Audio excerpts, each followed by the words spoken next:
नमस्कार दोस्तों, हमारे YouTube चैनल में आपका स्वागत है। आप भी एडवोकेट बनना चाहते हैं?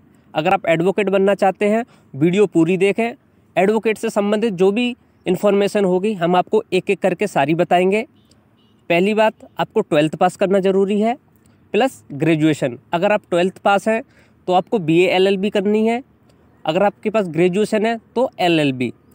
इसके लिए एक कॉमन टेस्ट होता है जिसे क्लैट बोलते हैं। क्लैट की full form common law admission test होती है। इसके माध्यम से आपको अच्छे कॉलेज, अच्छी यूनिवर्सिटी मिलते हैं। इसके अलावा आपके पास जो भी कॉलेज या यूनिवर्सिटी आप वहाँ से भी कर सकते हैं। ऐसा नहीं है कि आपको ये टेस्ट देना ही है। कुछ कॉलेजों में एडमिशन टेस्ट बेस पे होता है, कुछ कॉलेजों में मेरिट बेस पे होता है। इसके लिए आपके पास 12th में या ग्रेजुएशन में 50% होना ज़रूरी है। अगर आपकी 50% है तो आप तभी ही LLB में एडमिशन ले सकते हैं। कुछ कॉलेजों में 45% भी मांग लेते हैं। इसके अलावा जिस किसी फील्ड में जाना चाहते हैं आपको उसी फील्ड में तैयारी करनी चाहिए। साथ ही आपको इंटर्नशिप भी लेनी चाहिए। इंटर्नशिप में क्या है, जो बुक में हम पढ़ते हैं, कॉलेज में जो पढ़ते हैं, यूनिवर्सिटी में जो पढ़ते हैं, उससे थोड़ा अलग होता है।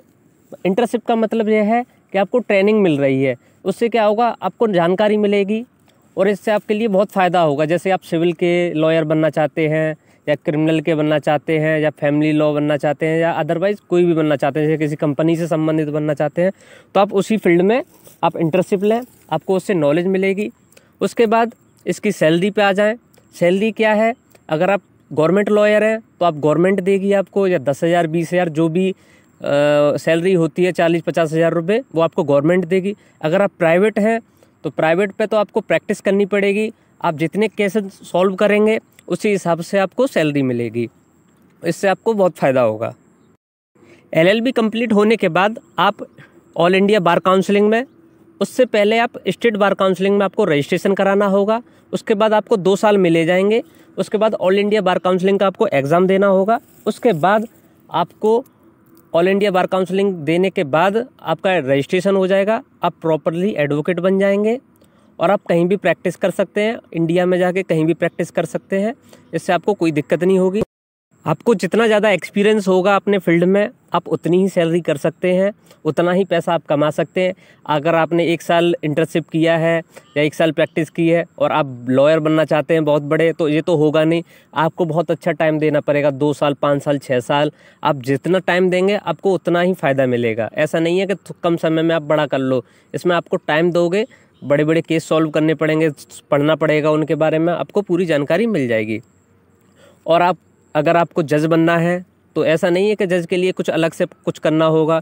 जज के लिए भी LLB होना ज़रूरी है। आप जज का एग्ज़ाम दे सकते हैं। जो स्टेट वाइज एग्ज़ाम होते हैं, आप जिस स्टेट में हैं या अदर स्टेट में डालना चाहते हैं, आप उस हिसाब से आप जज भी बन सकते हैं। अगर आप एग्ज़ाम क्लियर कर लेते हैं तो आपके लिए फ़ायदेमंद होगा। आप LLB करके काफ़ी डिपार्टमेंट के लॉयर बन सकते हैं। अगर आपको क्रिमिनल बनना है, क्रिमिनल, सिविल के बनने हैं। कंपनी के अलग होते हैं, बैंक के अलग होते हैं, और जो लोग फर्जीवाड़े करते हैं उनके लॉयर अलग होते हैं, जिसे साइबर क्राइम बोलते हैं। आप टैक्सेशन के वकील बन सकते हैं, फैमिली लॉ बन सकते हैं, शादी कराने वाले एडवोकेट बन सकते हैं, शादी तोड़वाने वाले मतलब डाइवोर्स करवाने वाले एडवोकेट बन सकते हैं। आप बहुत तरीके के एडवोकेट बन सकते हैं। आपको जिस फील्ड में अच्छा लगता हो, मज़ा आता हो, आप उस हिसाब से आप अपना फील्ड चुन सकते हैं। पर लेकिन उसके पहले आपको LLB करना बहुत ज़रूरी है। हमारी वीडियो आपको कैसी लगी हो, लाइक करें, सब्सक्राइब करें और अपने दोस्तों को शेयर करें। आप जिन टॉपिकों पे वीडियो बनवाना चाहते हैं या आपको कोई दिक्कत है तो आप हमें कमेंट करके बताएं और हम आपकी समस्या को सॉल्व करेंगे। धन्यवाद।